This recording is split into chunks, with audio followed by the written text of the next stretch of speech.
Darles la bienvenida a nuestro webinar del día de hoy. Mi nombre es Gonzalo Moda y formo parte del equipo comercial de gestión capital humano.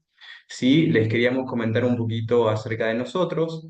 Nosotros somos una consultora con más de 20 años de experiencia en capital humano. Contamos con varios servicios, entre ellos nuestra encuesta de remuneraciones y beneficios, donde ya estamos trabajando con más de lo que son 100 empresas y donde ya contamos con varias empresas mineras, pudiendo brindar datos precisos y actualizados sobre los salarios y beneficios en los distintos sectores y posiciones. Sí, nuestra encuesta es una de las referentes en el interior del país, donde nos encontramos no solamente en la región de Cuyo, sino hoy en día estamos en NOA y en Córdoba. Sí, además, como habrán podido ver, contamos con un software de capital humano, bien si habrán podido ver en la sala de espera, que es una plataforma que ofrece herramientas integrales para lo que es la gestión de talento, desde la contratación y desarrollo de empleados hasta la administración de nóminas y evaluaciones de desempeño, ¿sí? Pero bueno, no los quiero demorar más. En el chat vamos a estar poniendo información acerca de nuestra encuesta y nuestro software. Cualquier consulta o duda nos pueden contactar por mail, que estará en el chat, y comentarles un poquito acerca del webinar de hoy, donde la modalidad le vamos a dar pie ahora a los disertantes y vamos a usar los últimos minutos para todo lo que son consultas o dudas acerca del tema. Bien, ahora le doy pie a Paula Pía para que pueda comenzar. Hola, buenos días, ¿cómo les va? Bueno, estoy muy contenta, la verdad que este es un sector que a nosotros nos está desafiando, estamos aprendiendo, nos empezamos a desarrollar el año pasado y empezamos a crecer y es un sector al que le vemos un potencial, nos sorprendió porque en un principio lo que crecimos más fue a pedido de nuestros clientes y bueno, llevamos ya un año transitado en este rubro y con mucha alegría y seguimos creciendo. Nosotros hoy vamos a presentar yo voy a contar un poco, hice una presentación para también algunas de las personas que están acá, que están en el mundo de minería, pero no todos. Entonces, queremos contarles, hicimos como un contexto de cómo es la minería y algunos datos con los que nosotros trabajamos. Después sí, expectativas sobre minería, puntualmente en compensaciones. Como siempre, hablo rápido, mucho, así que ustedes me avisan si estoy muy rápido, bajo la velocidad, cualquier interrupción, siempre son bienvenidas. Después va a hablar Carolina y Mariano, y por último Lorena. Carolina y Mariano nos van a dar una panorama legal y además agregaron un tema que me parece tremendamente interesante, que tiene que ver con el RIGI. Y después Lorena nos va a contar el impacto del movimiento de las obras sociales también relacionado a la minería. Así que, bueno, arranco, dudas, consultas, siempre bienvenidas. Vamos a compartir y crecer juntos, así que sin problema. Voy a intentar... Quiero sacar esto. Ahí está, me salió. Bien, ustedes cualquier consulta me avisan. Para mí era importante, vamos a hablar sobre estos 5 puntos fundamentales. Vamos a arrancar contando un poquitito el contexto. Para mí, el contexto económico es fundamental y contar cómo funciona o cómo participa la minería en este contexto económico. Este es el PBI, digamos, hacemos la evolución. Nosotros decimos, bueno, entre el 17 y ahora, ¿cómo venimos? Si se dan cuenta, no hemos crecido casi nada. Gran problema para la Argentina y gran desafío que tenemos. Si hacemos un poquito más de zoom, no estamos llegando a los niveles que tuvimos en el 2020, pero todavía no hemos podido desarrollar un proceso de crecimiento. Si ahora lo que nosotros miramos nos concentramos directamente en el índice minero, fíjense, tiene una correlación. Eso quiere decir, se mueve bastante parecido a lo que se mueve el PBI, se mueve en tendencia, pero fíjense que si nosotros miramos, el PBI minero crece, el PBI no, el índice de producción minero sigue creciendo, aun cuando haya caído a fines del año pasado, se encuentra creciendo. Fíjense que cuando nosotros lo miramos haciendo un zoom un poquito más, vemos que Estamos muy lejos de los niveles de la caída fuerte que tuvimos en el 2020, no así en el PBI general, sí en el índice de producción minera. Y esto es lo que nos demuestra cómo estamos creciendo en este momento.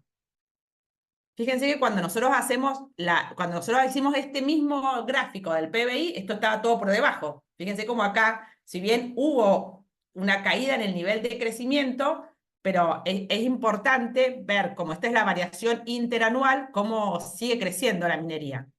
Y esto es lo que a nosotros en su momento nos sorprendió y lo que nos está marcando cómo viene la minería creciendo en la Argentina. Fíjense, nosotros acá hicimos una proyección, digamos, son dos índices que se miden distinto, pero quisimos hacer el juego, ¿no? De cómo participa. Fíjense, este es lo que se llama un crecimiento en B, una recuperación en B. Esta recuperación en B la tuvo más la minería que el IPB, el PBI, perdón, el PBI, pero fíjense cómo cae y se recupera rápidamente y no ha tenido pequeñas caídas que son más que nada estacionales, y después siempre ha seguido la tendencia del índice minero es muy positiva.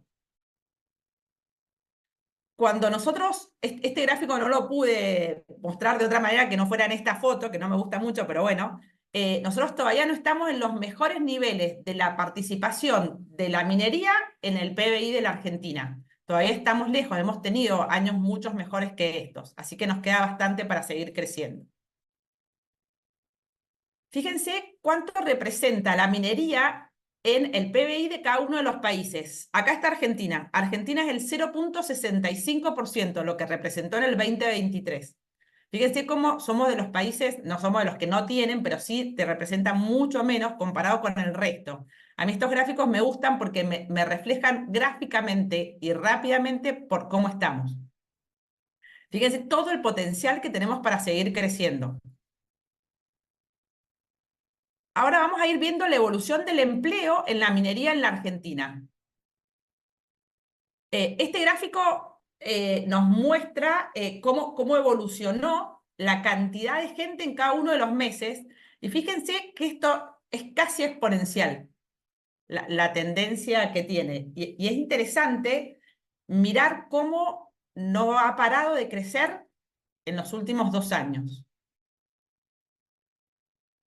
Acá está medido en cantidad de años, medido en el último mes de cada uno de los años.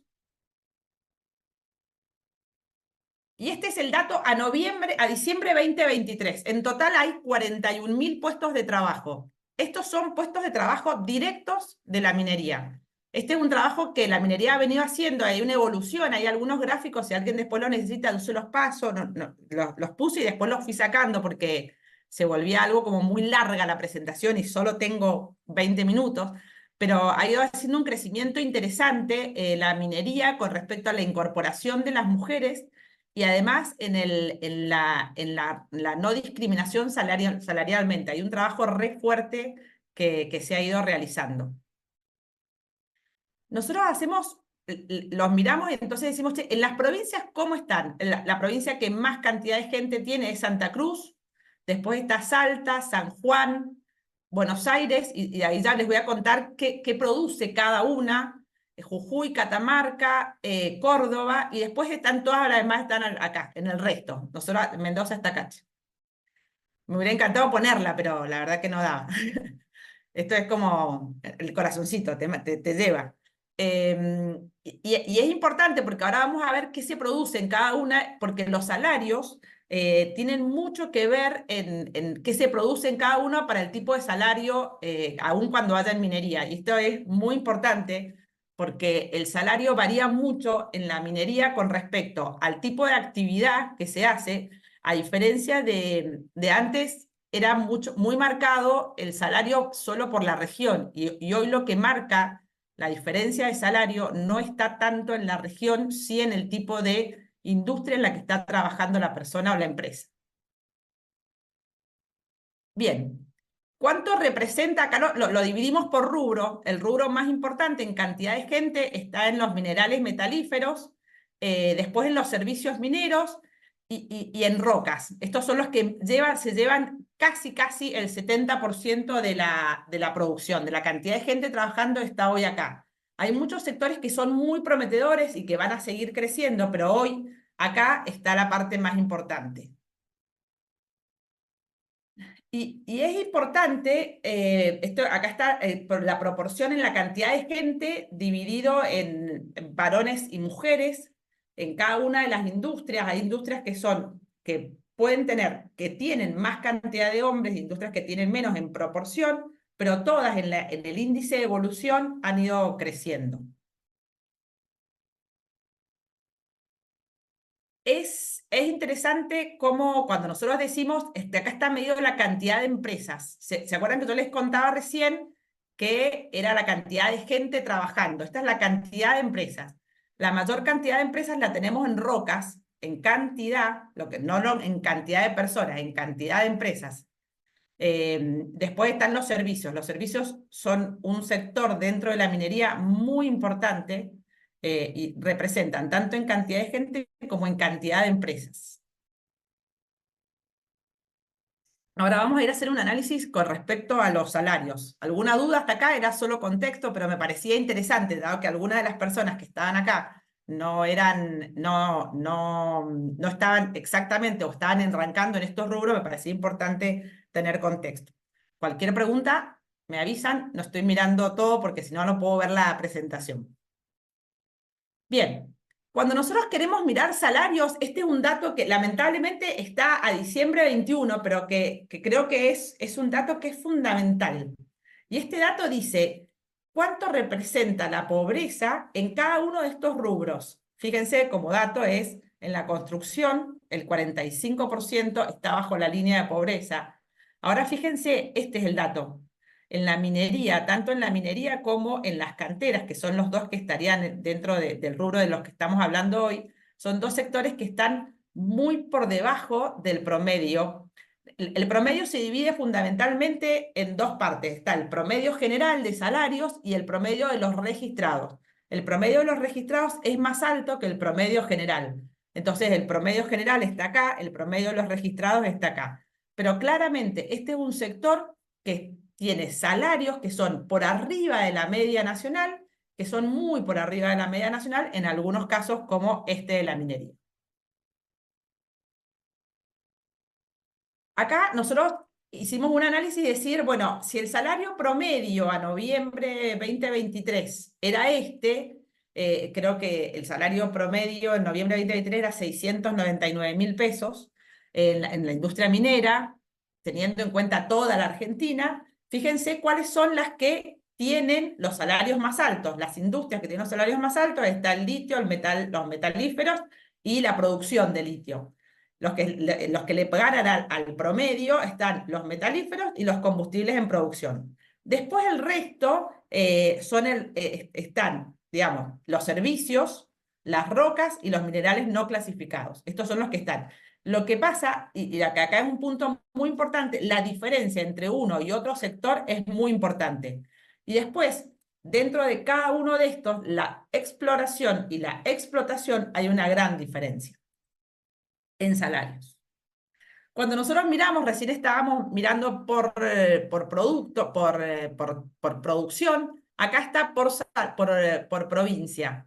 Entonces, fíjense, de la media nacional, cuáles son las provincias que tienen los salarios más altos versus la media nacional, siendo Ciudad Autónoma de Buenos Aires y Santa Cruz, porque en la Ciudad Autónoma de Buenos Aires es donde están instalados en promedio en la minería aquellas posiciones que tienen que ver con rangos gerenciales. Si nosotros nos vamos a la provincia de Buenos Aires, es donde está la producción, que es lo que yo les contaba, que están en el sector con salarios menos altos. ¿Hasta acá dudas, consultas? ¿Estamos bien? Vengo así como rápido porque hice como una presentación un poquito larga para los 20 minutos que tenía. Bien, fíjense, esto es muy interesante, cómo evoluciona el salario nominal, bueno, nominal, en cada una de las provincias. Acá este estudio está hecho sobre 4 provincias. Fíjense, Santa Cruz siempre ha sido la que estaba más alta y San Juan ha crecido significativamente y la que más ha demostrado un crecimiento es Salta. Salta ha logrado un crecimiento de su salario al nivel casi de Santa Cruz. Está más baja, pero casi al nivel de Santa Cruz. Nosotros, si nosotros miráramos acá, Catamarca, bueno, creo que está Catamarca en el informe, y San Juan y Jujuy están llegando al nivel de Salta. Se pone una provincia, pero podríamos decir que sus niveles salariales son bastante parecidos. Ahora vamos a hacer un zoom en algunas provincias para poder hacer un análisis un poquitito más específico. Cuando miramos cada una de las provincias, es importante, nosotros acá hacemos este análisis que decimos sobre la media nacional, ¿cómo está Santa Cruz? Está en el 1,46% de la media. Y ahí nosotros hasta hace poco trabajábamos mucho el concepto que tenía que ver con la ubicación geográfica de la persona. Y lo que cuando empezamos a hacer el análisis cada vez más profundo en minería, es donde empezamos a detectar que lo que tenemos que analizar no tiene que ver solo la ubicación geográfica, sino el tipo de industria en la que está la empresa. Y ahí nosotros empezamos a trabajar y decimos, bueno, ¿qué es lo que hace esta gran diferencia? Entonces hicimos un análisis, sé que para los que están en minería este dato lo super tienen, pero como había personas que estaban inscriptas y que no eran de la minería, me pareció un dato interesante para tener. Fíjense, esta es la evolución del oro. Esta es la industria en la que los salarios son en promedio más altos. Fíjense la evolución de la plata. Esta es la evolución del cobre. Este dato es a diciembre de 2023. Hoy creo que está por acá. Digamos, las proyecciones, ¿no? No es un dato que tenemos todavía, pero la proyección del cobre, por eso es que ahora está en escasez y se considera tan importante, es interesante que mirar este dato. De hecho, hay algunos proyectos muy interesantes sobre cobre en la Argentina. Y este dato es tremendo, este es el dato del litio. El litio, recuerden que es de las industrias que tiene el salario promedio más alto dentro de la minería. Y entonces, este valor refleja, nosotros estamos trabajando con algunas búsquedas para este sector y nos contaban cómo cambió la proyección cuando cuando el precio estaba acá a cuando está ahora acá. La rentabilidad, ¿no? Igual sigue siendo súper rentable y está súper creciendo, pero los valores cambiaron significativamente.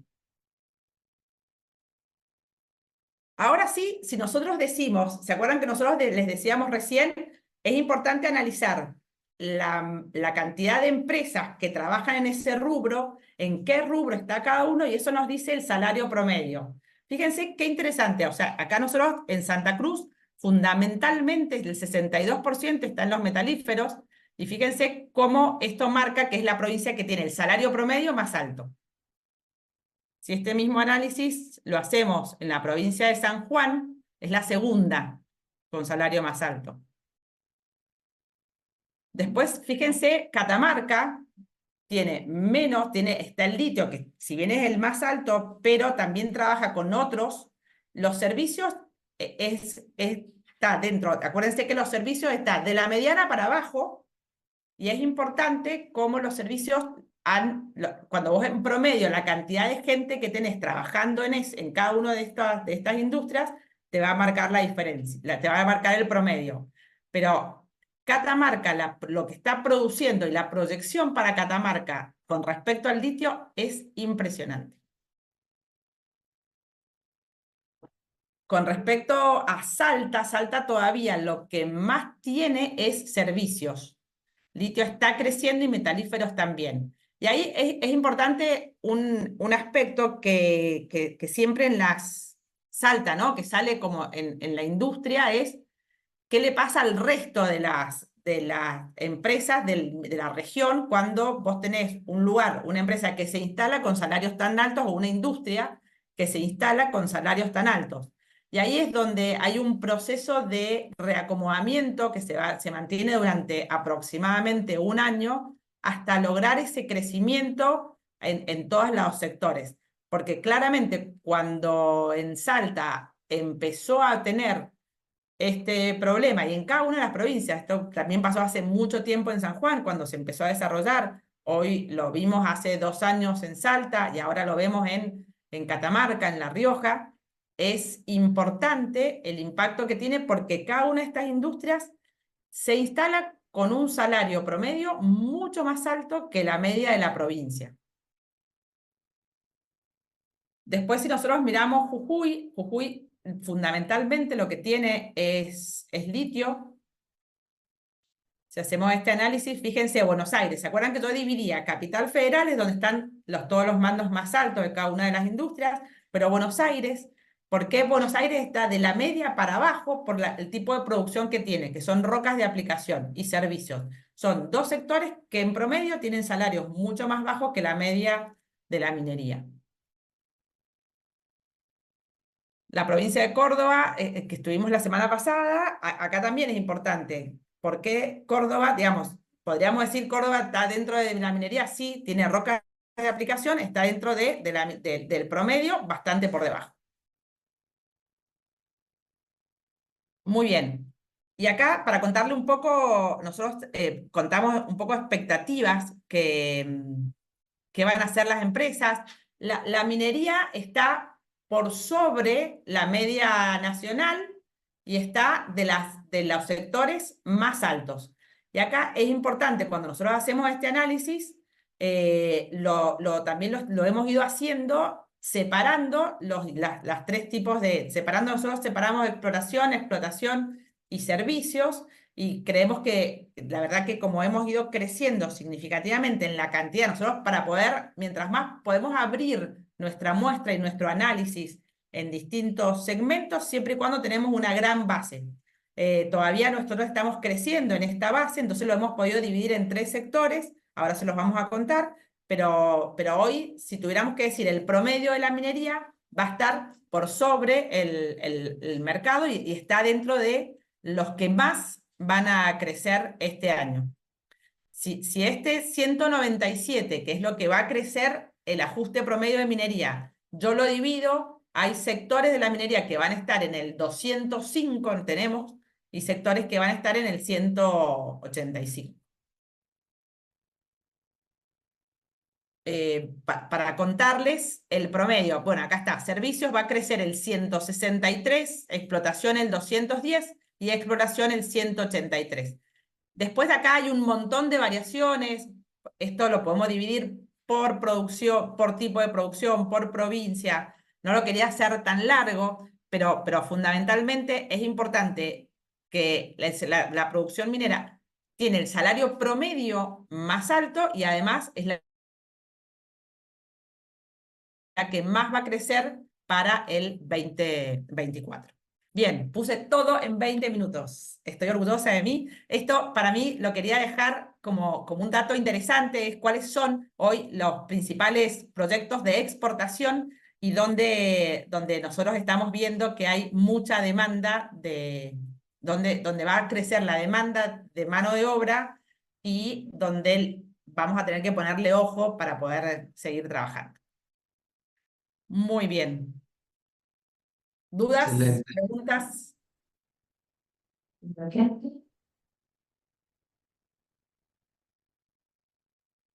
A excelente, ver, Paula, muchas gracias. dejar. Ahí está, perfecto. Ahí lo- Bueno, Bárbaro. Los dejo a Carolina y a Mariano y después si quieren hacemos las preguntas.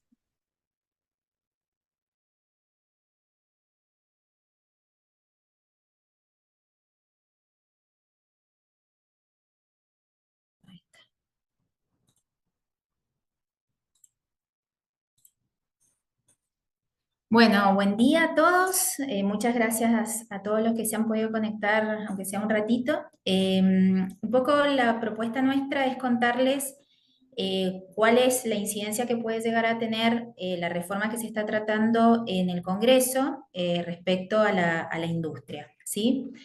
Respecto a esto, hago un pequeño repaso de algunos conceptos que son más bien jurídicos respecto a la normativa aplicable a la industria. Imaginen que tenemos una pirámide donde en la cúspide de la pirámide se encuentran las normas máximas que contempla nuestro ordenamiento, que es la Constitución Nacional y los tratados internacionales vinculados a los derechos del trabajador. Esas son las normas que van a tener máxima aplicación para la industria, ¿sí?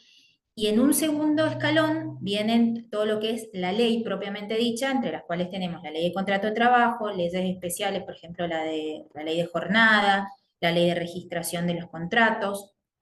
En un tercer escalón tenemos los convenios colectivos, que como ven, tenemos 4 vigentes, todos del año 89, o sea, estamos hablando de convenios colectivos de más de 30 años, y con la nueva reforma seguramente va a ser necesario que se ayornen a la realidad que tenemos hoy.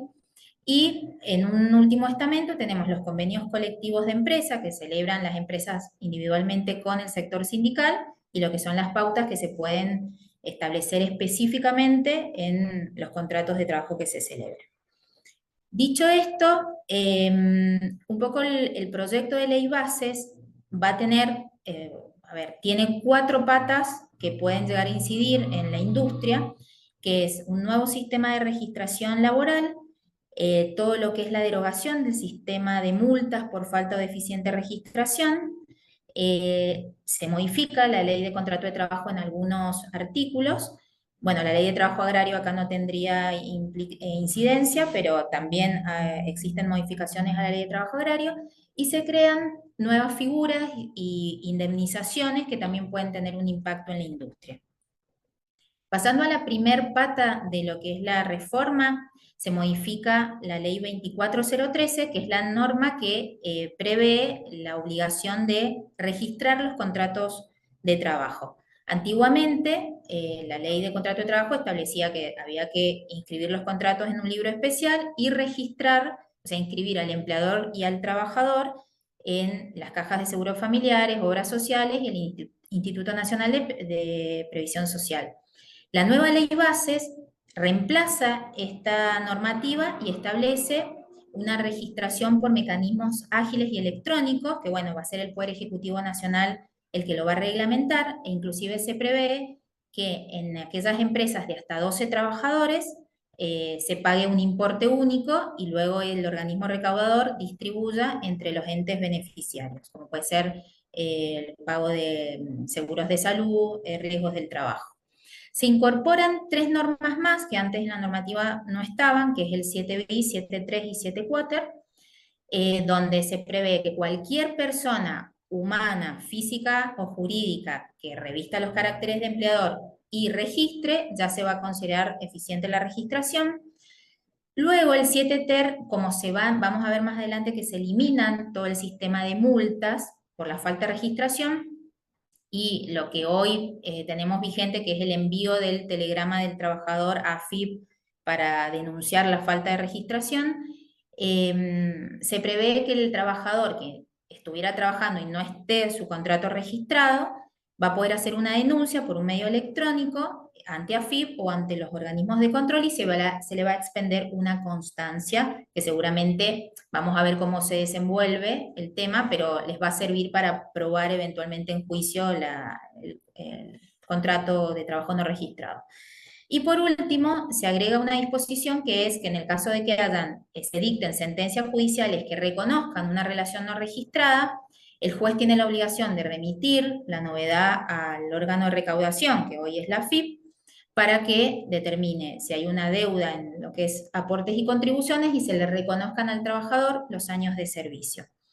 Acá tengamos presente que no se ha modificado, a pesar de esta nueva normativa, los artículos 55, 57 de la Ley de Contrato de Trabajo, que establecen que el empleador tiene que exhibir los libros laborales cuando se les exige, y la presunción a favor del trabajador de que si no están registrados es una prueba en un eventual proceso judicial. Eso sigue vigente, con lo cual podemos concluir de que sigue siendo obligatorio registrar contratos, por más de que, como veremos ahora a continuación, ya no tengan los empleadores multas por la falta de registración.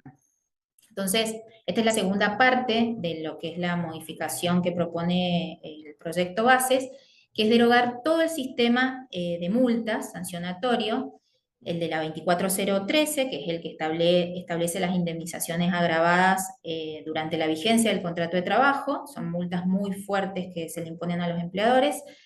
Las de la 25323, que son multas que duplican las indemnizaciones por antigüedad una vez extinguido el contrato de trabajo. Las de la Ley de Prevención Fiscal, como es la multa del artículo 80 de la Ley de Contrato de Trabajo por la falta de entrega del certificado de trabajo o de la certificación de servicios, y el artículo 132 bis, que es el que prevé sanciones punitivas al empleador en el caso de retención de aportes y contribuciones que haya hecho el trabajador, de no depositarlos a los organismos de la seguridad social. La ley de personal de casas particulares también se ve afectada, si bien esto no tiene una incidencia en la industria, es una de las normas que también se derogan. Y el artículo 9 de la 25013, que es el que prevé que ante la falta de pago de la indemnización por antigüedad o de un convenio que se haya celebrado, se considera temeraria y maliciosa la conducta del empleador. Esto en realidad, si bien es una buena noticia para los empleadores porque en algún punto van a disminuirse, se supone, los reclamos y las cuantías, la realidad que esto, lamentablemente, creemos que no va a hacer desaparecer la llamada industria del juicio, porque el artículo 245, el 242, que prevé la posibilidad de darse por despedido ante la falta de registración o ante alguna deficiencia en la que incurre el empleador,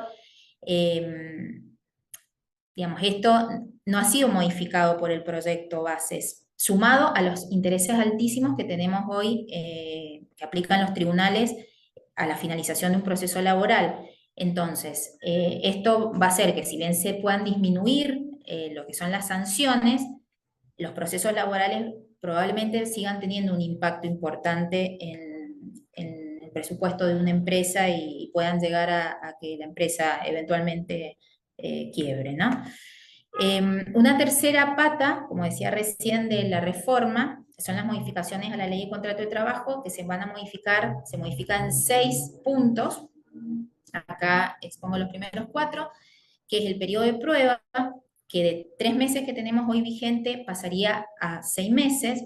¿Y por qué hablo del convenio colectivo de trabajo?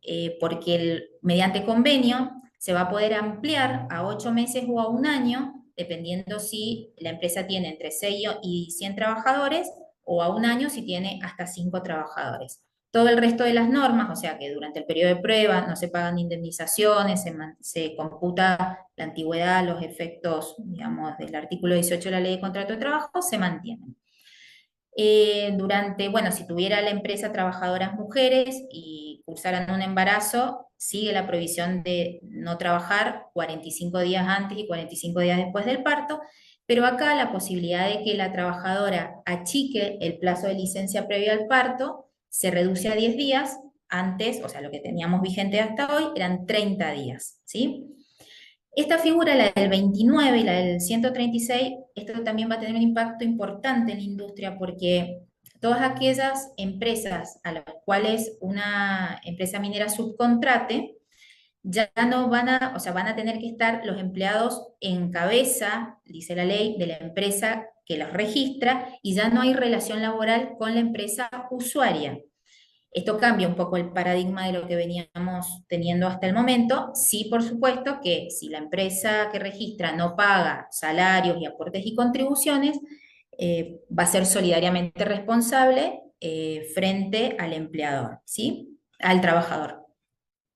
Y esto va de la mano también con la posibilidad de que subsiste tanto del trabajador de pedirle al comitente principal por el 136 de la Ley de Contrato de Trabajo que le retenga el pago de servicios a la empresa digamos, que está prestando servicios para que le paguen el salario o las indemnizaciones, y el comitente va a poder también retenerle el pago de una factura a ese contratista si no paga los salarios o no hace los aportes y contribuciones.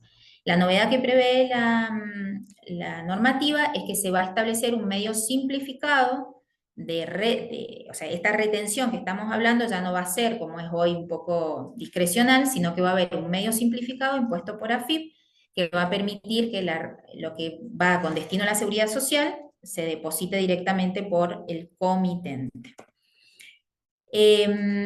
Hoy lo que se está tratando a partir del dictamen que aprobó el Senado son dos figuras muy importantes que en diputados no estuvieron incluidas en el tratamiento, que es la modificación al régimen de locaciones de obras, servicios y agencia y la justa causa de despido en cuestiones de medidas de acción de fuerza sindical.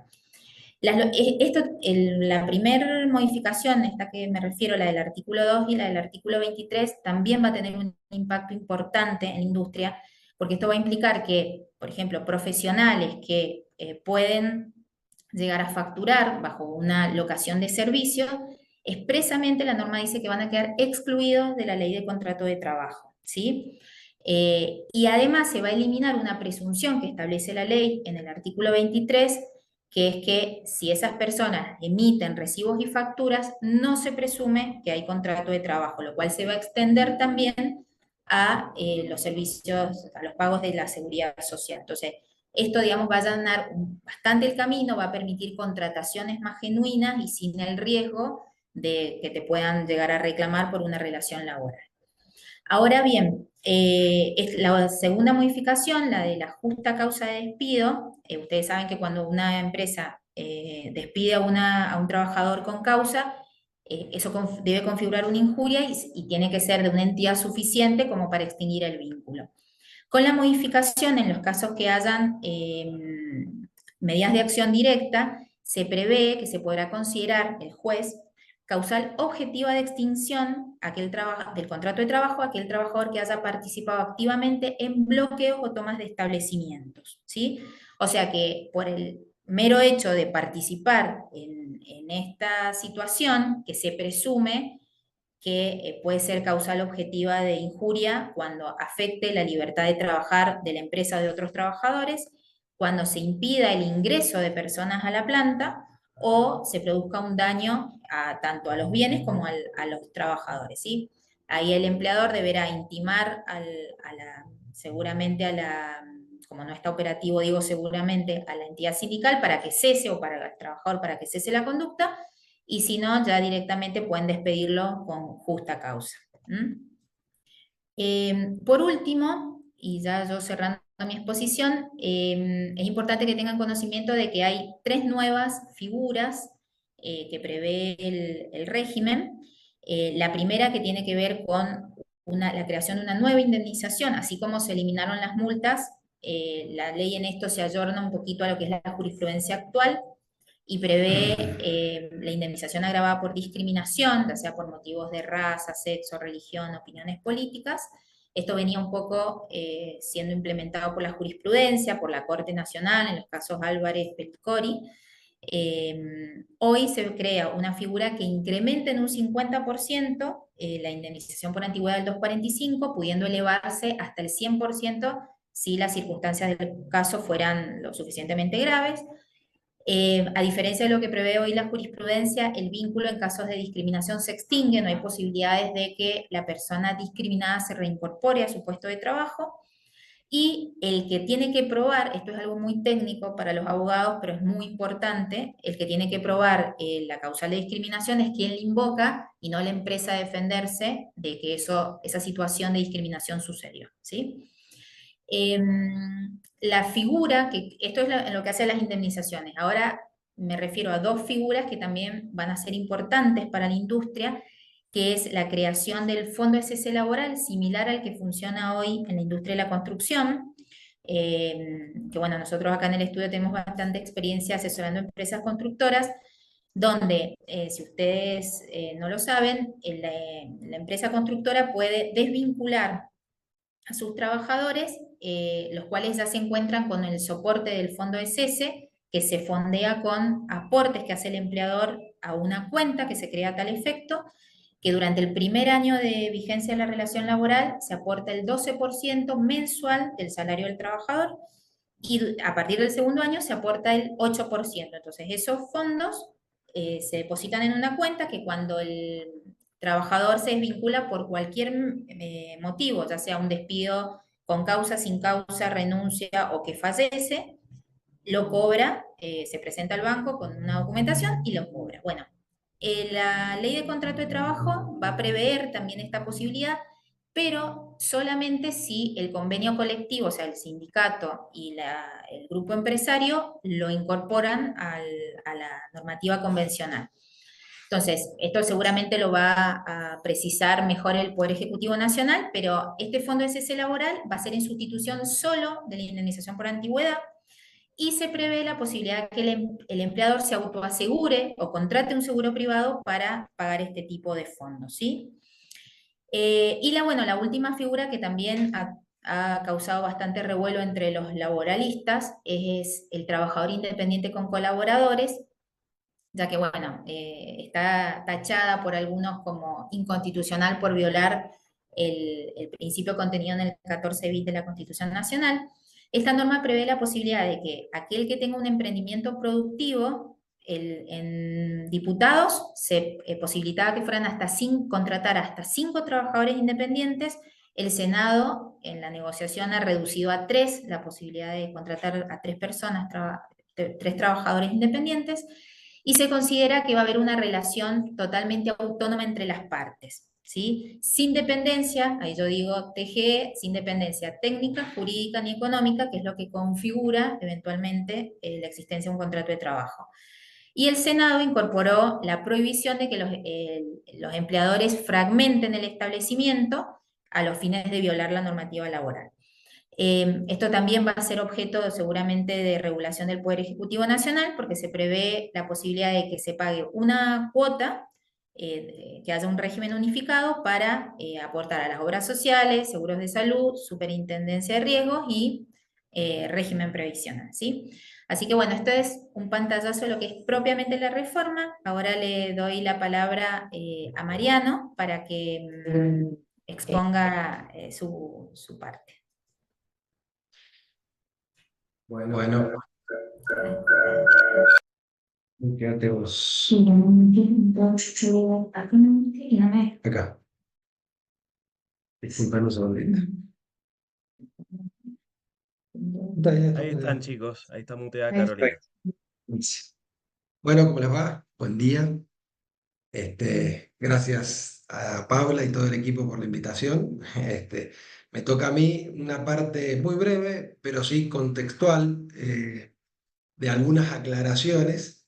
Primero, respecto de lo que ha estado hablando Carolina, para que lo interpretemos adecuadamente, no sé qué función le toca a cada uno, pero es importante ser preciso en dónde estamos parados. Y después aprovechamos la oportunidad para introducir también muy brevemente, pero para saber de qué se trata, este sistema que está generando mucho ruido últimamente a nivel parlamentario y mediático también, que es el régimen de incentivo para las grandes inversiones.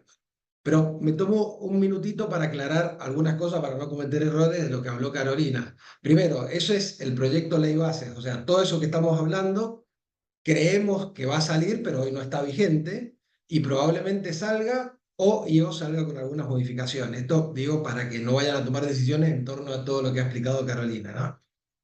Hoy, entre comillas, está vigente, aunque ya no se habla más, el DNU, famoso DNU de diciembre del año pasado, que en algunas materias, porque fue tremendamente amplio, en algunas materias todavía sigue vigente, todavía al no ser desaprobado, derogado por las cámaras, todavía está vigente. Y sí, en materia laboral se da una situación muy particular que fue impactado por distintas medidas judiciales, preliminarmente por cautelares, luego por sentencia, lo que uno podría llevarnos a la conclusión de que la parte del DNU, que era mucho más amplia que lo que regula la ley bases, hoy por medidas judiciales no sería aplicable. Sí creemos, y porque tenemos la expectativa de que todo esto que explicó Carolina recién y que está en la ley bases va a salir con algunos ajustes como los que veíamos, pero lo sustancial va a salir, porque no sabemos si lo hicieron estratégicamente o no, pero la realidad es que el gobierno tiró una batería de cosas en materia laboral con el DNU vio la respuesta que hubo, lo que se atacó y finalmente depuró lo que creyó que podía llegar a ser admitido parlamentariamente o a nivel Congreso, y es lo que refleja la ley de bases. Después nos vamos a encontrar, porque vivimos en un Estado de derecho republicano, que tenemos un tercer poder, que es el Poder Judicial, que no descartamos que algunas cuestiones muy finitas de la ley puedan ser también materia de alguna declaración de inconstitucionalidad por parte de algún juez y no apliquen, pero creemos que ese riesgo hoy está mitigado sustancialmente, a diferencia del DNU que tenía muchos aspectos de dudosa legalidad o constitucionalidad, ¿no? Y atamos un poquito esa situación a este régimen de incentivo para grandes inversiones que está en la ley base, que hoy por hoy está generando un debate muy, muy grande, que si bien no tiene una regulación específica o una previsión específica en materia laboral, no tenemos la menor duda que va a impactar directamente, porque, y ahí sí aparece algo de lo que estamos absolutamente convencidos, y que de alguna manera es lo que es el espíritu de este régimen de incentivos, que es básicamente dar seguridad jurídica. Básicamente, ¿qué aspectos trata este régimen de incentivos? Es, como dice acá, un marco legal impositivo, aduanero y cambiario. O sea, no hay nada específicamente laboral, pero si esto funciona, sin lugar a duda que en lo que hace a la atracción del empleo va a ser muy interesante, un poco por lo que explicaba al inicio Paula. Acá hubo un paréntesis, la exposición de Paula estuvo muy buena y fue nacional, y no sé si prestaron atención que Mendoza en volumen no existe. Creo que entiendo que todos los que estamos acá escuchando esto, la mayoría somos mendocinos, todos más o menos sabemos por qué. Y entonces este régimen de incentivos que está dirigido a traer grandes inversiones en muchas industrias, no solamente en la minería, sin lugar a duda que si Mendoza logra dar ese pasito en el que está trabajando muy fuerte, que no es derogar la 7722, que ha sido muy limitante, pero sí interpretarla adecuadamente como para que nos permita hacer inversiones, bueno, vamos a tener una normativa nacional y una situación provincial que creemos que puede ser tremendamente disruptiva y esperamos que así sea para la realidad de Mendoza en materia minera, que hoy lamentablemente es prácticamente existente por las restricciones normativas locales, ambientales principalmente, que hacen o que impactan en la industria. Entonces, a este régimen rápidamente es dar ciertos incentivos y certidumbre y seguridad jurídica en el sistema, y un sistema eficiente de protección de derechos adquiridos en todo el territorio del país. Está perfecto con pasar. Me detengo un poquito en esa palabra que pasa desapercibida, pero no es menor, el tema de derechos adquiridos. Está absolutamente deliberada, puesta por el legislador, porque de alguna manera el derecho adquirido es lo que en cierto modo me garantiza que en el futuro, futuras normas, no me modifiquen las condiciones que, ¿cómo se llama?, que tuve en cuenta a la hora de contratar. No cualquier situación genera derechos adquiridos, por eso la ponen explícitamente. De hecho, la regla es que nadie tiene garantizado un régimen jurídico. Entonces, yo decido una inversión bajo un régimen jurídico, al año o el próximo gobierno me lo cambia y yo no puedo ir a reclamar que me respeten esa inversión bajo ese régimen jurídico. Bueno, este sistema de incentivo está, más allá de las situaciones en particular, que ahora las vamos a ver, está muy, muy direccionado a eso. Fíjense lo que aclara el proyecto. Dice: sin perjuicio del ejercicio legítimo de las jurisdicciones y competencias locales, cualquier norma o vía de hecho nacional o local con lo que se limite, restrinja, vulnere, obstaculice o desvirtúe lo establecido en ese régimen, será nula de nulidad absoluta e insalable, y la justicia federal deberá en forma inmediata impedir su aplicación. Esto, lo aclaro yo abajo, esto es independiente de que las provincias adhieran o no al RIGI. Y este no es un tema menor. Porque lo que está tratando de hacer el gobierno en torno a esto, y acá aparece, enseguida vamos a hacer algunas reflexiones respecto de si esto no nos debería aplicar a todos, es tratar de, aquellos que van a hacer grandes inversiones, asegurarles que van a tener un marco normativo determinado, vamos a ver enseguida, durante una X de tiempo muy largo, y asegurar dentro de este sistema federal que tenemos en la Argentina que ese marco tampoco va a ser modificado por las provincias o eventualmente por los municipios que pueden impactar en la inversión. Esto, ahora entramos en las discusiones de tipo constitucional. Esto que dice acá y que establece incluso un sistema de regulación, inmediatamente salga esa norma local, uno puede ir a un juez federal para que diga que no se aplica. Debo reconocer o debemos reconocer que es de dudosa constitucionalidad y no descartamos, y es probable lo que se esté negociando en este momento. No sé si te están prestando atención a los medios de comunicación, pero en realidad que está teniendo una negociación muy intensa el RIGI. Es muy probable que sea materia de negociación por parte de las provincias para evitar y para que todas se adhieran y esto realmente se consolide. Esto es a modo de ejemplo y si realmente y si tienen un interés puntual, les aconsejo que lo busquen y lo vean porque es sumamente extenso y sumamente técnico los beneficios que tiene. Pero simplemente para repasar, hay beneficios en alícuota de impuesto a la ganancia que se reduce un 25% versus el 35% que se las aplican a todas las empresas. Hay un sistema especial de amortizaciones. Hay beneficios en la aplicación de quebrantos impositivos. Esto sería toda la parte tributaria, ¿no? También con relación al IVA, las empresas van a tener también la posibilidad de pagar el IVA con crédito fiscal. Pasemos, caro. Después beneficios, bueno, le pone limitaciones a las provincias y a los municipios respecto de los tributos de sus jurisdicciones. Esto, como decimos, es de dudosa constitucionalidad. Ya en materia de aduanera, las importaciones para consumo de mercaderías se van a encontrar exentas de derecho de importación. Les aclaro que acá yo, para no aburrirlo, hice simplificaciones tremendas, esto es mucho más extenso, mucho más técnico en la norma, pero bueno, era simplemente para mostrarle ejemplos, ¿no? Las exportaciones para consumo de bienes se encuentran exentas de derecho de exportación.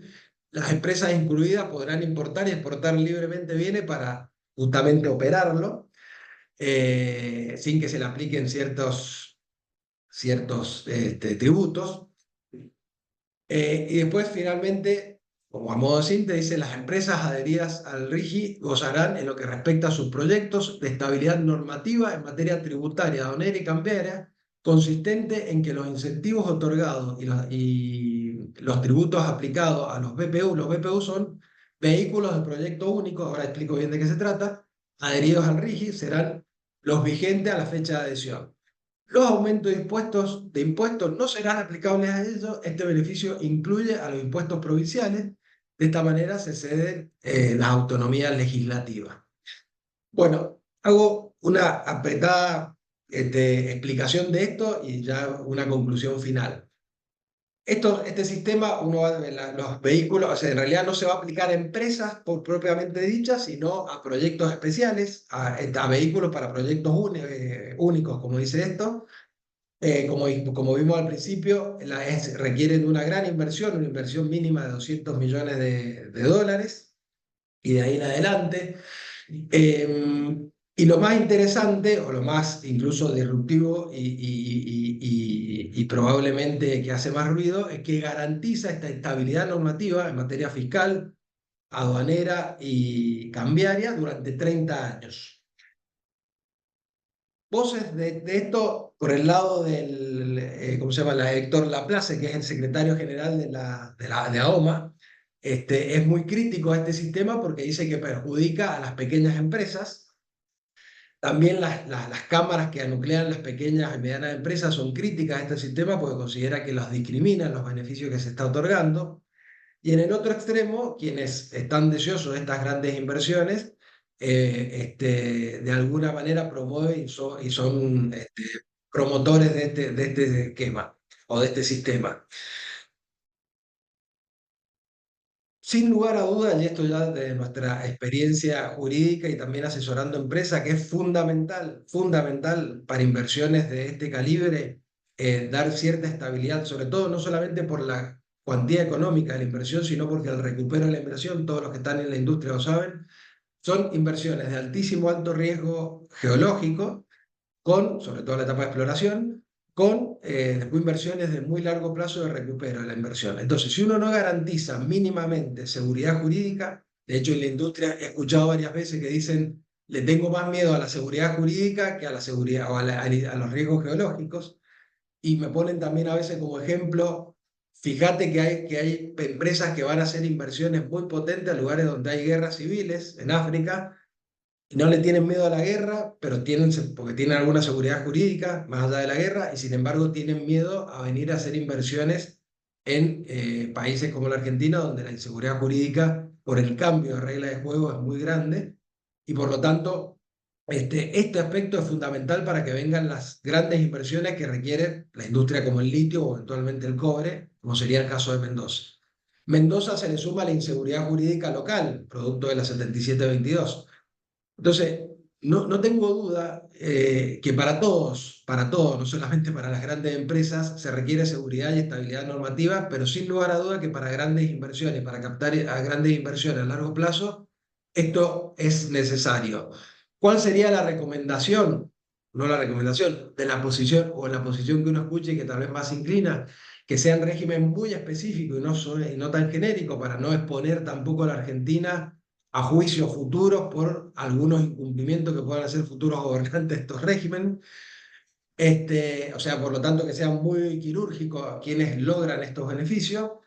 Y el segundo aspecto es que se logre armonizar estos beneficios que lograrían las grandes inversiones con las realidades de las pequeñas empresas, cosa de generar un círculo virtuoso, o sea, con las pequeñas o medianas empresas, de generar un círculo virtuoso donde todos podamos trabajar y todos nos veamos beneficiados por estas inversiones. Lo peor que nos puede pasar, no tengo la menor duda, y con esto termino, es que con motivo de la inseguridad jurídica o por ahí de los intereses mezquinos, políticos, provinciales, etcétera, que a veces hay, que no vengan estas inversiones, porque ahí no se beneficia absolutamente nadie. Fin de nuestra exposición, así Ahí que no sé si... para agregar, Mariano, yo como economista estoy en contra de cualquier régimen que sea discriminatorio, pero ante la realidad argentina me parece que es necesario, si este es el mejor, no lo sé, pero creo que un régimen necesitamos. Los otros días sacábamos la cuenta, un proceso necesita, para empezar un proceso que empieza con la exploración hasta la explotación, pasan 4 gobiernos. Entonces, un régimen es fundamental y sobre todo por las magnitudes que tiene, las Yo, inversiones que se necesitan. claro, yo ahí les separo, digamos, después hay una letra muy, muy finita, que es muy técnica, que es si el alícuota es 25, 20, 35, si te doy 10, 15 años. O si Y lo que no tengo 200 la o menor duda, 250. y después si pero lo que no tengo la menor duda, no tengo la menor duda, y esto debería ser una cruzada de todos nosotros si queremos que este país salga adelante y reciba inversiones, es que necesitamos estabilidad jurídica. Sí. Es decir, no importa, yo quiero saber cuáles son las reglas de juego, sacaré los números en función de esas reglas de juego, pero no me las modifiquen al año, porque si no es imposible. Entonces, dame estabilidad jurídica, después ajustaremos más los números finitos, si es un 20, un 25, si puedo, pero dame estabilidad jurídica por un plazo más o menos de recupero de mi inversión. Ese sería por ahí el mensaje indiscutido. Y si uno lee entre líneas y lee las palabras, sin lugar a dudas, y en eso adhiero absolutamente a este gobierno, pero, bueno, porque adhiero a esa idea, está ese mensaje de hay que dar seguridad jurídica. Cuando habla de derecho adquirido es un concepto muy técnico, pero muy técnico de lo jurídico, pero está el mensaje de la estabilidad jurídica. Después, en la letra fina de cambiaria, fiscal, etcétera, bueno, eso ya será más para los especialistas y ahí habrá que ver cuánto de especulación hay, cuánto se beneficia uno, otro, eso es más para otra negociación. Pero sin lugar a dudas tiene que haber un marco de juego que dure por lo menos 10 años. No sé si 30, pero por lo menos 10 años. Esa sería un poco la reflexión, Mucho, ¿viste? tal cual. Bien. Lore, Bien, ¿cómo les va? Buen día. Bueno, ahora les voy a compartir pantalla para la presentación.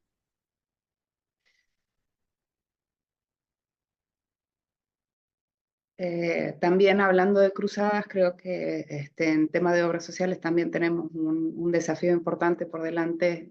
Después en la última parte de mi presentación les voy a comentar un poco más en detalle esto. Corro un poquito esto. Bueno, el escenario minero y el escenario de obras sociales no difiere mucho de lo que es hoy. No, ahí está. No difiere mucho de lo que es hoy el escenario nacional como para cualquier otras obras sociales. Si bien el tema en minería tiene sus particularidades, que también lo vamos a ver un poco más al final, quisiera arrancar esta presentación retomando un poco lo que cambió el DNU, que justamente en el tema de obras sociales no se involucró en la ley de base, sino que fue todo a partir del DNU de diciembre, el 7023, y todas sus modificaciones que vinieron hasta marzo del 2024 y que todavía seguimos avanzando poco a poco en algunas negociaciones con idas y vueltas, marchas y contramarchas. De lo que vamos a hablar con respecto a las obras sociales es primero de la elección de obras sociales, cómo se han modificado a partir de la ley 23.660 y del decreto de diciembre, y luego un poco del sistema de salud y cómo afecta el desarrollo minero, cómo puede afectar si hay eventualmente un incremento en este tipo de producción en las zonas en las que habitualmente se desarrolla. Otras modificaciones que, digamos, también afectan en parte todo lo que es el sistema de salud y que también vienen de la mano del decreto, tienen que ver con la eliminación de la fijación de aranceles mínimos a prestadores, comisiones e intervención en contratos. Esto tiene que ver más que nada en el convenio entre los que financian y los que prestan los servicios. La venta libre de medicamentos, algunos que van a poder ser expendidos en almacenes, kioscos, en cualquier otro tipo de comercios que no tengan específicamente habilitación de farmacia, y se va a poder también comprar directamente los medicamentos en droguería, sobre todo aquellos que no tienen el régimen de financiamiento a través de una obra social. Generalmente suelen ser medicamentos importados u otro tipo de medicamentos que están fuera del programa médico obligatorio. La receta electrónica, que comienza a partir de julio, vamos a ver cómo arranca esto en los próximos días, porque la verdad que puede llegar a poner un poco en jaque el sistema de aplicativos que usen las farmacias y que usen las instituciones prestadoras de servicio. Y por último, el Estado no intervendría en la reasignación de beneficiarios ante la baja de una entidad de medicina prepaga. Hoy en día, tanto para las obras sociales como para las medicinas privadas, si en algún punto se produce una quiebra o alguna de las entidades deja de poder prestar los servicios adecuadamente, como mínimo el plan médico obligatorio o lo que es, como está inscripto, tipo de prestaciones, hay algunas que prestan planes parciales, no necesariamente el PMO completo, el Estado reasigna esos beneficiarios a otras entidades de similar servicio.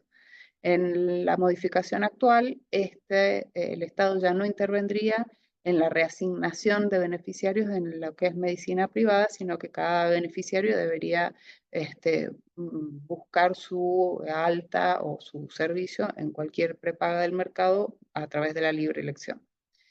En principio, esta libre elección de obras sociales lo que afecta principalmente de fondo es que elimina la obligatoriedad de permanecer un año en la obra social de la actividad al inicio de la relación laboral.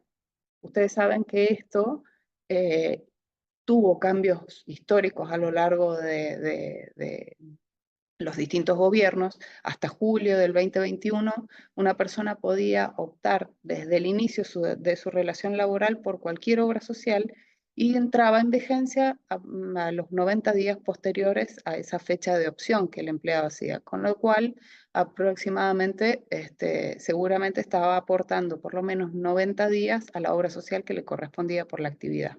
Siempre hablando, por supuesto, de empleados en relación de dependencia dentro de convenio. Desde julio del 2021, esta opción solo se podía ejercer a los 12 meses de iniciada la relación laboral, con lo cual el empleado aportaba un año a la obra social que le correspondía por el rubro, y la opción era inmediata al mes siguiente posterior a realizar esa opción.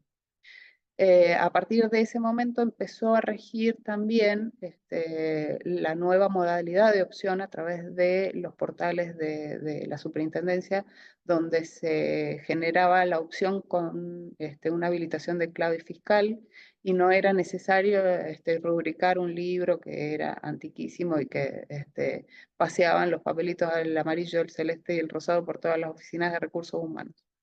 Desde marzo del 2024 la opción es inmediata, o sea, un empleado puede optar desde el primer momento de su relación laboral por cualquier obra social y su vigencia es al mes posterior de esa opción. Pero acá quiero hacer la salvedad de la diferencia de lo que es la opción del empleado, que es potestad del empleado, versus el empadronamiento, que es potestad del empleador. El empleador no tiene modificaciones en lo que es el régimen de opciones o de empadronamientos de obra social, sino que debe seguir asignando el código de obra social que le corresponde al empleado por su actividad o por su categoría. Si el empleado está dentro del convenio, deberá asignar la obra social que le corresponde por el rubro, y si el empleado está fuera de convenio, deberá asignarle una obra social fuera de convenio. Se respeta la categoría y cada empleado debe tramitar por su motus propio la vigencia en la obra social que el empleador le otorgó, independientemente que posteriormente o inmediatamente pueda hacer el empleado una opción propia y cambiarse desde el momento que lo desee.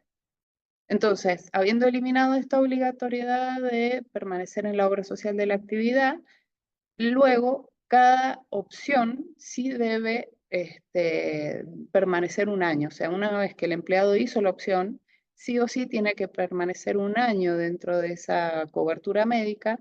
Lo que lo que cambió en este régimen es la forma en que nosotros ejercíamos las opciones de los empleados fuera de convenio.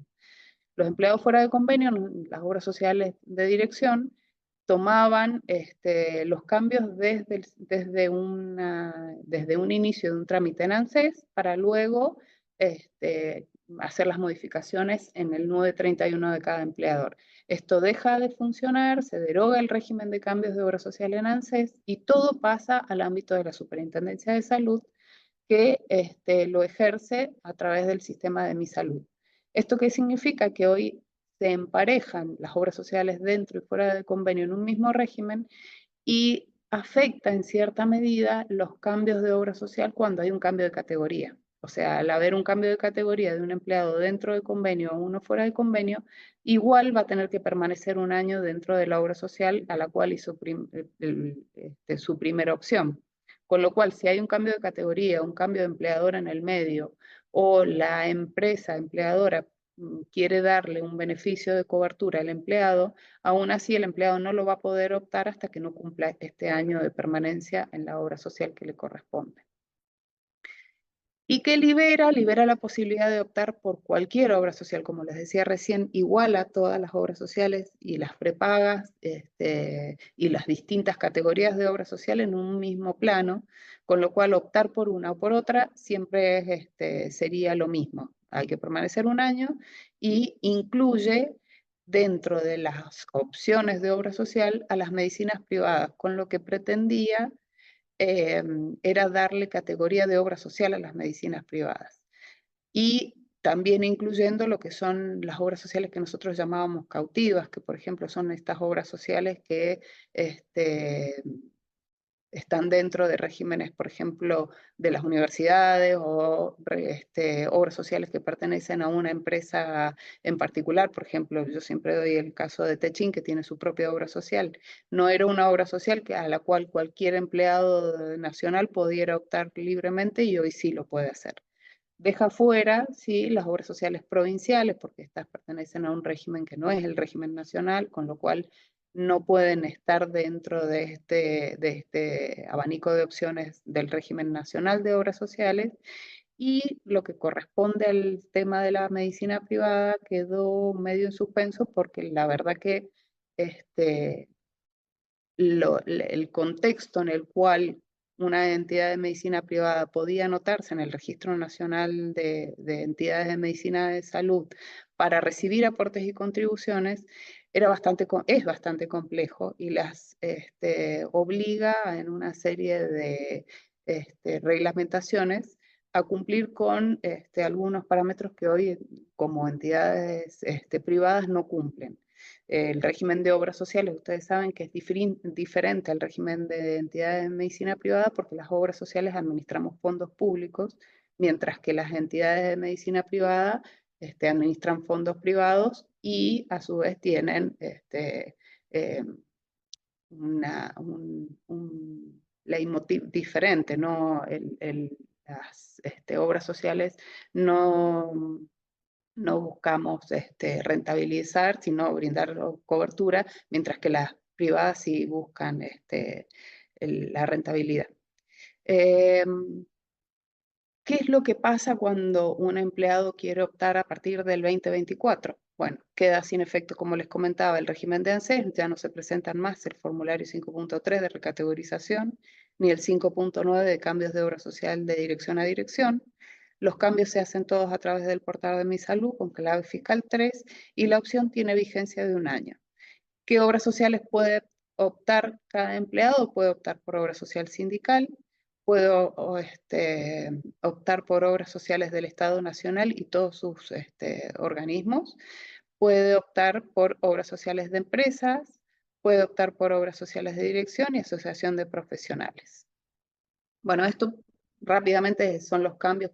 No quería dejar de hacer esta reseña porque creo que todavía no está muy reconocido en todas las empresas este tipo de cambios y hay muchas consultas al respecto. Y ahora me gustaría, para antes de pasar al tema específicamente de qué perspectiva tenemos en cuanto a lo que es la cobertura de salud en las empresas mineras, hacer un paneo general de cuál es la situación actual del sistema de salud en los 3 ámbitos principalmente que son los que más se ven afectados, que son las obras sociales, las prepagas y los mismos prestadores médicos. Es un tema que ha estado muy mediatizado últimamente y que muchos de ustedes habrán escuchado, pero bueno, hago una reseña rápida de cada una de las dificultades en las cuales estamos hoy atravesando todos los que trabajamos en este sector. Las obras sociales hoy tenemos un desafío importante que es poder afrontar lo que es el volumen del PMO que se ha ido incrementando a lo largo de los últimos años. Bien, como dijo Mariano también, un alto índice de judicialización de lo que son las prestaciones, fuera de lo que incluso contiene el plan médico obligatorio, o lo que nosotros llamamos ese marco de referencia. El alto costo de medicamentos, hoy ya no estamos hablando solo de medicamentos de alto costo, ya hoy hay medicamentos que se categorizan como de altísimo costo, a lo que se suman las nuevas tecnologías que tienen que ver justamente con el desarrollo de nuevas patentes y nuevas tecnologías en materia de prótesis o en materia de ortesis, que están generando costos significativamente por encima de lo que es simplemente el índice de precio al consumidor, porque al agregarse son tecnologías que en general no solo que son de muy alto costo porque son muy nuevas, sino que además en general vienen dolarizadas, con que esto afecta también las capacidades de financiamiento, porque la recaudación de las obras sociales siempre es en pesos y está atada a los salarios. La discusión sobre el Fondo Solidario de Redistribución. El Fondo Solidario de Redistribución es un fondo que se alimenta de una retención que hace el Estado de los aportes y contribuciones de cada uno de los empleados del régimen nacional, y ese fondo hoy debería estar destinado a cubrir lo que son los desfasajes de cobertura de lo que es justamente de alto costo y baja incidencia en las obras sociales.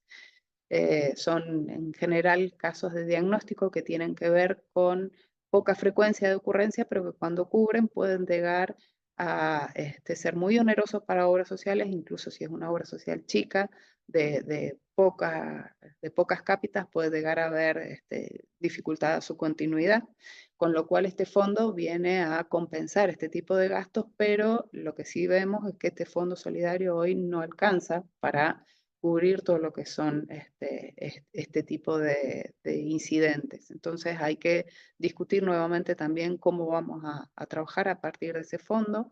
Otra cosa que se está discutiendo también y que ustedes probablemente han escuchado, hace una semana hubo una manifestación muy grande, son cambios en cuanto al nomenclador del sistema de discapacidad. Esto tiene que ver que hoy el Estado regula, la Superintendencia de Salud tiene un nomenclador donde indica qué se cubre, cómo y cuánto se cubre de cada diagnóstico de discapacidad. Esto incluye terapias, rehabilitación, transporte y un montón de otras alternativas de prestaciones médicas. Se está discutiendo de liberar ese nomenclador y dejarlo flotando, con lo cual muchas de las obras sociales que probablemente hoy tienen problemas de financiación puedan llegar a tener dificultades para sostener la cobertura de sus afiliados con discapacidad, y esto está generando mucha incertidumbre en esta población. Incluso hay un programa que se llama Incluir Salud, que es del Estado, que también puede verse hackeado por este tipo de liberación. En cuanto a las prepagas, bueno, otro tema muy mediatizado han sido las marchas y contramarchas en la fijación de precios. Hoy estamos ya con una medida judicial que da un poco de luz en lo que son los meses por venir en cuanto a la devolución de la diferencia de los incrementos del primer cuatrimestre del 2024, que las prepagas tienen que devolver en 12 cuotas. Pero bueno, esto también afecta en general a lo que es el circuito de pagos de todo lo que es el sistema de salud, porque si las prepagas hoy no tienen tienen que devolver plata y encima tienen regulación a la hora de incrementar, tienen dificultades para sostener lo que son los acuerdos y convenios con los distintos prestadores. Entonces es todo un circuito de pagos que se ve hackeado a raíz de estas marchas y contramarchas, que esperemos que se resuelva en el segundo semestre.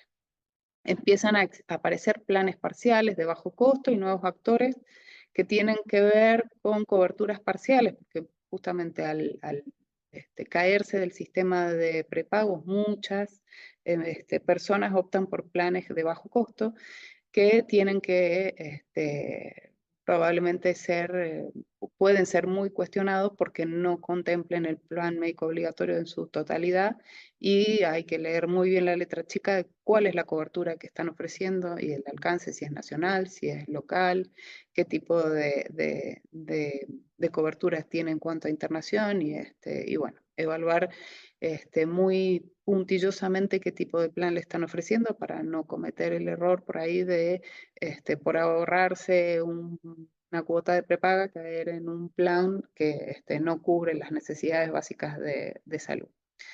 Y bueno, lo que le comentaba con el conflicto con los cortes, los prestadores y las cartillas se ven afectadas en este sentido, con lo cual las prepagas hoy también están siendo vulneradas por el sistema. Y los prestadores, que también están hoy trabajando con serias dificultades por los aranceles retrasados, los reclamos de las paritarias, la falta de insumos y la falta de profesionales especializados. Esto es grave porque todo lo otro, el reclamo por paritarias, los aranceles, qué sé yo, se puede resolver en el corto plazo tomando las medidas adecuadas, pero si se nos van los profesionales especializados y empiezan a trabajar fuera del país, esto va a ser de difícil reversión. También los está afectando mucho la quita del subsidio, el aumento de servicios públicos les genera una erogación importante, con un alto grado de riesgo de cierre de instituciones a nivel nacional. Este sería el panorama hoy general de lo que es el sistema de salud, y de cara a lo que son las zonas de industria minera, tenemos un desafío muy importante. Nosotros tradicionalmente como Argentina, y todos lo sabemos, tenemos un índice de concentración altísimo en el conurbano bonaerense de servicios y en los centros urbanos de cada una de las principales provincias del país. Y el resto del país tiene hoy infraestructuras muy deficientes en cuanto a salud, porque tenemos un país muy extenso con serias dificultades de accesibilidad, sobre todo las zonas que tienen que ver con la incidencia de la minería, de la industria de la minería. Por lo poco que pude hablar con los actores de la industria, están teniendo serias dificultades en lo que son las prestaciones de servicio en estas zonas de influencia. acá en el mapa les estoy mostrando por un lado lo que es la zona de influencia del litio y por el otro las metalíferas, que son cobre, oro y plata. Y como verán, están todas en los extremos más lejanos de de los centros justamente urbanos y donde tenemos fortalecido el sistema de salud en Argentina. Entonces, la discusión hoy que tenemos por delante con el desarrollo de la industria es cómo vamos a hacer para afrontar la demanda que puede llegar a darse si los proyectos de explotación y de exploración que hoy se están desarrollando llegan a su fin. Entiendo que todo lo que se explora es muy poco después lo que realmente es viable y se convierte en factible, pero de lo poco que se está explorando puede ser que cada uno de estos proyectos requiera una demanda y estrese el sistema de salud en cada una de estas áreas. Hoy hablamos de Salta, hablamos de San Juan, hablamos de Santa Cruz, zonas de muy baja urbanización, son zonas rurales dispersas, en las cuales es muy difícil contener la demanda en cada una de estas zonas. Generalmente el colaborador de cada una de estas industria y de los proyectos que están en cada uno de esas regiones, debe trasladarse en general a sitios como la provincia de Mendoza, Córdoba, Salta. Salta ciudad, si bien es una provincia grande, también tiene algunas dificultades en lo que son las zonas fronterizas y muchas veces inclusive terminamos derivando muchos casos a Buenos Aires por la falta de infraestructura que tenemos en las provincias. Entonces nos queda una charla pendiente en cuanto a cómo vamos a fortalecer y darle sostenibilidad al sistema de salud en estas regiones fronterizas, de regiones de muy difícil acceso que en general requieren de un compromiso por parte de todos los sectores del sistema, o sea, no solo de la salud privada, que queremos y creemos que están interesados en fortalecer este tipo de segmento con el apoyo de la industria, que también lo necesita y que también, por lo que he escuchado, está dispuesta a articular gestiones en este sentido, y la salud pública, porque si nos comprometemos todos en este caso, seguramente las comunidades a las que esta articulación y esta gestión puede favorecer son comunidades que probablemente hoy no tienen el acceso a la salud que se merecen. Bueno, un poco también hablando como dijo Mariano, el desafío que nos queda por delante y esperemos que esto sea un beneficio para todas todos los sectores de la sociedad, ¿no?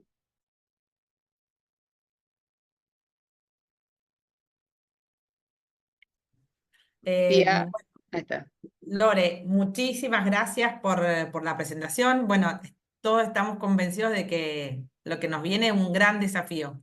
La verdad que es época de cambio y lo sentimos en la demanda que tenemos. La minería está como cambiando un montón y se va a poner, está interesante y se va a poner más interesante todavía.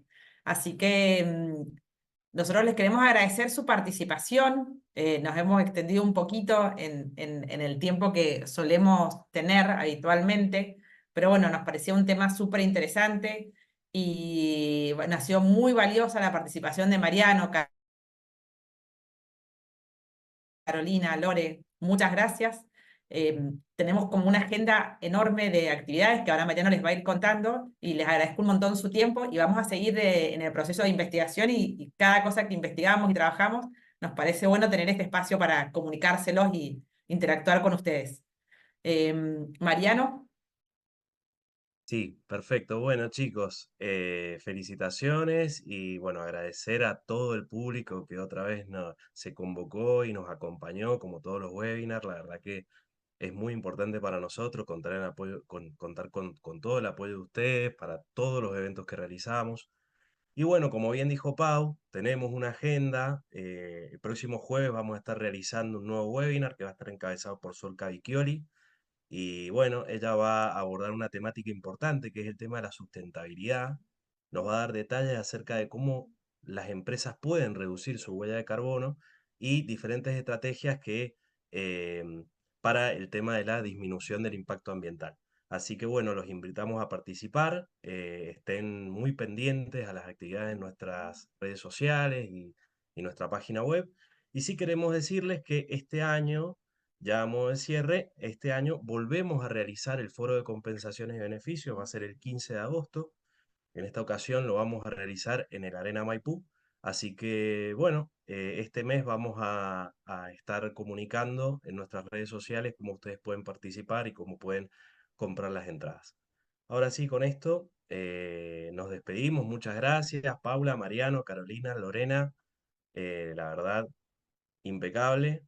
Así que, bueno, nos vemos pronto. Hasta luego. Gracias, nos vemos. Gracias a ustedes. Nos vemos prontito. Sí, Chau. hasta luego. Chao, chao. Chao, hasta No, luego. gracias. Gracias.